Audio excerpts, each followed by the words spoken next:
কানাডার ম্যানিটোবা প্রদেশের নার্সিস শহর, বিশ্বজুড়ে যার পরিচয় এখন সাপের হানিমুন স্পট হিসেবে। শীতের তীব্র বরফ গলা বসন্তে এখানে শুরু হয় লাল ডোরাকাটা ইস্টার্ন গার্টার সাপের এক অভূতপূর্ব মহাসমাবেশ। গবেষকদের মতে প্রতি বছর মার্চ থেকে জুনের মধ্যে মাটির নিচের চুন পাথরের গুহা থেকে বেরিয়ে আসে প্রায় ৭৫,০০০ থেকে ১.৫ লাখ সাপ।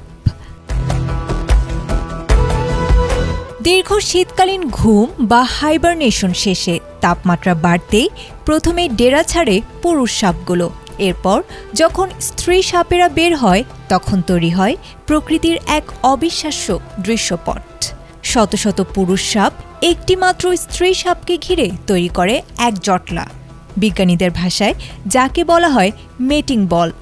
দূর থেকে দেখলে মনে হয় মাটির ওপর যেন জীবন্ত কোনো গোলক অলৌকিকভাবে নড়াচড়া করছে।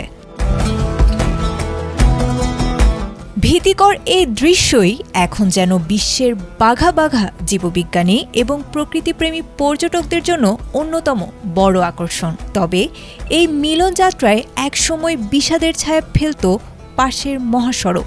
গাড়ির চাকায় পিষ্ট হয়ে মারা যেত হাজারো সাপ।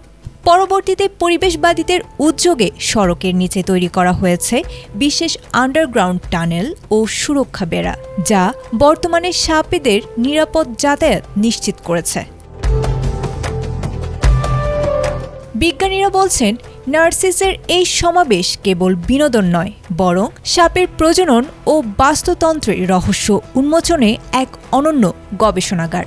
সব মিলিয়ে প্রকৃতির এই অদ্ভুত আয়োজন প্রমাণ করে, ভয় যেখানে শেষ, রোমাঞ্চের শুরু যেন ঠিক সেখান থেকেই।